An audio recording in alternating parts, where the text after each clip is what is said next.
Hello everyone, this is Rajdeep Sharma and welcome back to your own channel Mathematics Test. So student, in this video we are going to start with the exercise 13.2 question number 1. अगर बच्चों इसके पहले के questions आपने नहीं देखे हैं तो यहाँ पे आई बटन आ रहा होगा, आप उस पर क्लिक करोगे तो आपको सारे क्वेश्चंस लाइन वाइज मिल जाएंगे. तो देखो क्वेश्चन नंबर 1 क्या लिखा हुआ है, which of the following are in inverse proportion. अब इसमें पार्ट्स दिए हुए 1 2 3 4 5, हमें बताना है कि कौन सा इनवर्स प्रोपोर्शन है. तो देखो फर्स्ट रीड करो, a number of a workers on a job and a time to complete the job.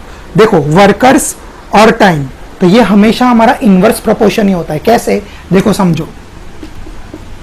Inverse proportion मतलब क्या, अगर x इंक्रीज तो y क्या हो जाएगा, डिक्रीज. अब समझो x को मैं लेता हूं पर्सन. अगर मेरे पास 10 पर्सन है और वो सपोज 20 डेज में वर्क को फिनिश कर रहे हैं. 10 पर्सन 20 डेज में वर्क फिनिश कर रहे हैं. अब मैं 10 पर्सन को 30 पर्सन में कन्वर्ट कर दूंगा, मतलब x को मैंने इंक्रीज किया. ठीक है, अगर मैं पर्सन्स बढ़ाऊंगा तो मेरा टाइम, बट ऑब्वियसली ज्यादा लोग मिलके कम टाइम में वर्क फिनिश करेंगे. तो अगर इंक्रीज हुआ मेरा पर्सन तो ये क्या हो जाएगा, डिक्रीज. तो whenever x increase and y decrease, it is known as the inverse proportion. तो फर्स्ट का आंसर क्या आ जाएगा, इनवर्स.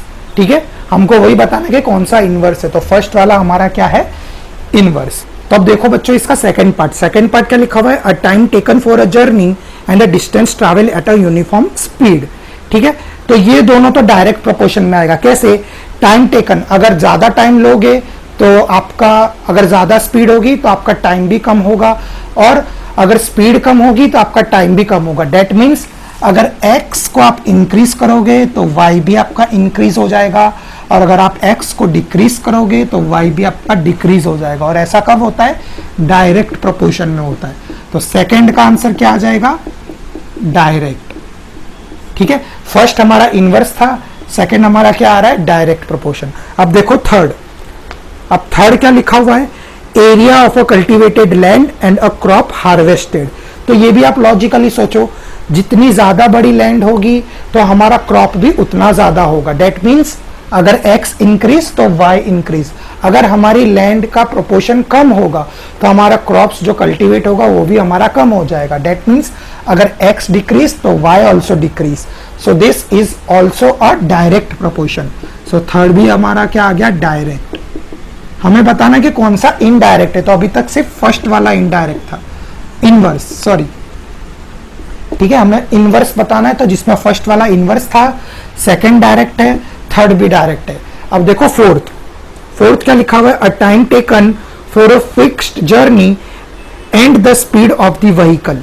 तो ये आ जाएगा हमारा इनवर्स प्रोपोर्शन. कैसे पता चला, देखो अगर मेरी स्पीड 80 किलोमीटर है, ठीक है, 80 किलोमीटर पर आवर से मैं चल रहा हूं और डेस्टिनेशन पे पहुंचने के लिए मुझे 2 आवर्स लग रहे हैं. ठीक है, this is x, this is y. अब अगर मैं x को इंक्रीज कर रहा हूं, अब मैं 100 किलोमीटर पर आवर, मैंने स्पीड बढ़ा दी, तो मेरा टाइम बढ़ेगा या घटेगा, बट ऑब्वियसली ये डाउन जाएगा. दैट मीन्स अगर x इंक्रीज तो y डिक्रीज, x इंक्रीज तो y डिक्रीज. तो ये किस में होता है, इनवर्स प्रोपोर्शन में. ठीक है, कोई एक चीज अप तो दूसरी चीज down, and that is simply known as the inverse proportion. तो फोर्थ का आंसर क्या आ जाएगा, इनवर्स. तो अभी तक हमारे कौन कौन से इनवर्स है, फर्स्ट वाला और फोर्थ वाला. सेकंड और थर्ड था डायरेक्ट, वो भी मैंने आपको एग्जांपल के थ्रू समझा दिया. अब देखो इसका फिफ्थ और लास्ट पार्ट क्या लिखा हुआ है, a population of a country and a area of a land per person. This question is very interesting. ये भी हमारा इनवर्स प्रोपोर्शन है. तो फिफ्थ का भी आंसर क्या आ जाएगा, इनवर्स. अब ये कैसे आया, देखो एक इंडिया का हम एग्जाम्पल लेंगे और एक हम कनाडा का एग्जाम्पल लेंगे. यहां पे this is India and this is Canada. ठीक है, पॉपुलेशन किसकी ज्यादा है, इंडिया की.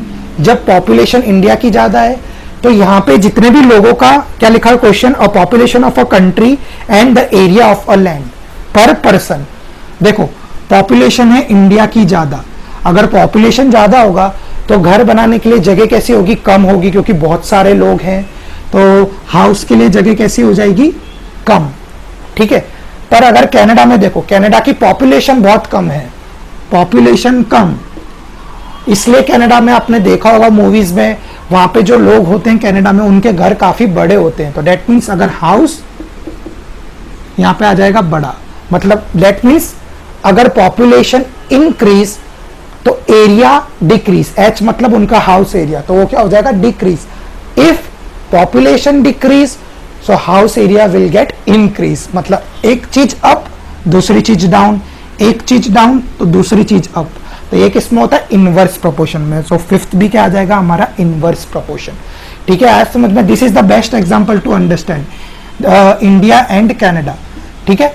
इंडिया में पॉपुलेशन बहुत ज्यादा है तो सबको लैंड एरिया पर पर्सन सबको कम मिलेगा पॉपुलेशन में, और कनाडा में पॉपुलेशन बहुत कम है तो हर एक पर्सन के लिए लैंड एरिया बहुत ज्यादा हो जाएगा। Okay, so this was also the example of inverse proportion. तो हमारे इनवर्स प्रोपोर्शन में कौन कौन आया, फर्स्ट, फोर्थ एंड फिफ्थ। तो आपका आंसर क्या आ जाएगा, फर्स्ट, फोर्थ एंड फिफ्थ, ये थे हमारे इनवर्स प्रोपोर्शन। और बाकी सब हमारे सेकंड और थर्ड था हमारा डायरेक्ट प्रोपोर्शन, तो वो भी हमने एग्जांपल्स के थ्रू अच्छे से समझ लिया।